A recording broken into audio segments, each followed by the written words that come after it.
Hello everyone, more DC Expressors here, and today I'm giving you guys my thoughts on the Flash Season 8, Episode 16, titled, I think it was The Caseload of Bartholomew Allen? Was it Caseload or, Curious Case, sorry, I forgot about it. Sorry. It's been, I know it's a little while, but I was contemplating whether I should even review this episode today, or should I review it tomorrow, because I don't have school tomorrow. Thank you. But I realized, because I have Breaking Bad Season 1, Episode 1 and 2, and Spider-Man No Way Home videos coming out tomorrow, I decided, I'll just record a video because, my buddy Flash first recorded videos, and he records videos like every single day. But before we get into the episode, I want to do a little bit of a Arrowverse update. For a while, I may not actually review The Flash. Not because I'm starting to hate it, but because it's starting to become very stressful that I have to wait every week. I don't know how the Black Line, Flash First, DC Comics, Arrowverse, Pagey, Arrowverse, I don't know how they do this like every single week, and they had to do this for years. This is my very first time doing something like this, and it's been incredibly stressful. Like this week, I had a lot of videos coming out. Tuesday originally was not supposed to be a video. There was no video supposed to be on Tuesday. It was meant actually for me to record, I think it was my No Way Home or Breaking Bad video. Wednesday was for me to upload my Walking Dead Season 5, 6, 7, and 8 video.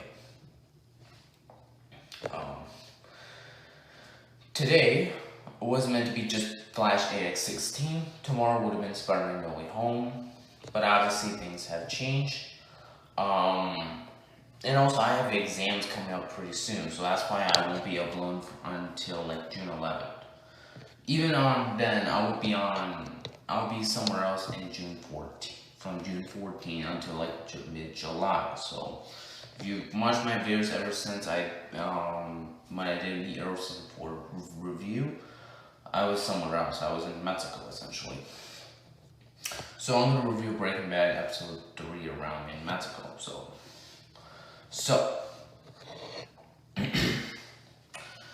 let's get started with this episode. Now, I actually absolutely love this episode. I think this might actually be the best episode of the season.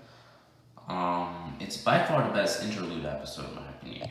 Now, the reason I think this episode works so well was because I actually found the characters extremely relatable. Now, unlike, say, most people, I actually connected to Cecile and Barry's chats a lot more than, say, like, Pagey or Eric's Reloaded. The reason I say this is because when Barry says about, like, how he's afraid he might forget Iris, that is exactly how I think in real life. I think about negative stuff all the time. Obviously it's a problem with me. But I connected with Barry so much because I understand where he's coming from. I would actually be thinking about that more often than maybe Barry would on a regular daily basis, essentially. I would think about it more often than Barry would. Joe was tolerable this episode, unlike, say, last week, where he was just a terrible character. He just got a little mad at Barry instead of trying to express how he really felt. Last week, Joe was a bad character. This week, he was a good character. David Sim is back, thank God. I really miss the character. He was one of my favorite characters in Season 1, Season 2, Season 3, Season 4, and Season 5, or more specifically, Season 4. I just thought his dynamic with Barry Allen was so good. I really missed that, dynamic.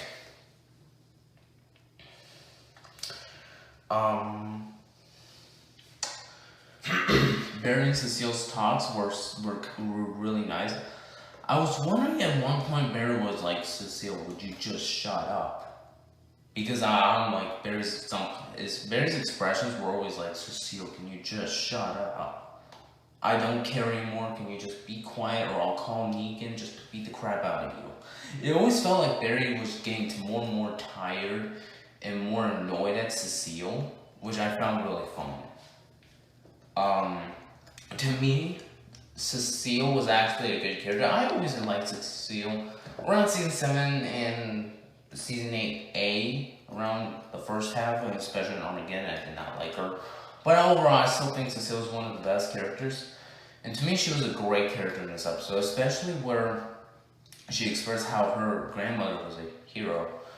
And Barry is like having like trying to realize that maybe what he's dealing with is exactly what Cecile's face.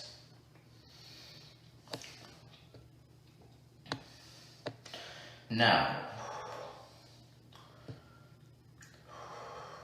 in my opinion, I want to talk about the Caitlyn storyline, which was the cliffhanger. To me, I'm very mixed on this storyline because to me, as much as I want Frost back, and I actually did like Frost as a hero, I know a lot of people hate her. To me, I think Caitlyn had every right to at least attempt to bring back Frost. But at the same time, I find it a little ridiculous that she's at least not recognizing that what she's doing could actually hurt other people. Like, look at Barry. When Barry made Flashpoint at the end of season 2 and the beginning of season 3, he realized that it affected a lot of people. It did not affect just him, a lot of people. And Barry was responsible for why there were, more bad parents, more like parents breaking up, etc. There were more reasons for why there was more bad people in Central City. And Barry kind of had to deal with the fact that he was more responsible, and that to me worked a lot better than Caitlyn just realizing, oh no, bring back Caitlyn is absolutely fine. Yeah, so I'm very mixed on this storyline because on one hand, I want Frost back because I really enjoyed her character. But at the same time, I'm wondering if this storyline is just pointless. It's like time sickness. I don't care about the time sickness anymore. Another thing I didn't like was just how they said that Caitlyn's mother was the one telling Barry instead of Chillblaine. I mean, I like Chillblaine. I like Chillblaine's character. But to me, Chillblaine makes a little bit more sense as to why he would tell this to Team Flash. Like, soon? Where was Chillblaine in this episode? Where was he? Where's Chillblaine? Where's my boy Chillblaine? Anyways, great for this episode. I'm gonna give it an A or an A+, or I guess no, I think that's way too high. Yeah, even episode 14, I think I was way too positive. I think, because over time I kind of realized there was more negatives in that episode. So, I'm gonna give, because realistically, I think I should have given episode 14 a D or a B+. Because while I enjoyed the episode, there was a lot of problems with it. To me, I think an A+ is way too positive. I'm gonna give it more like a B or just a straight up A. Because there were only a few things that really annoyed me, but apart from that, I think it's still one of the best episodes of The Flash in my opinion. And I'll see you all next time. Goodbye.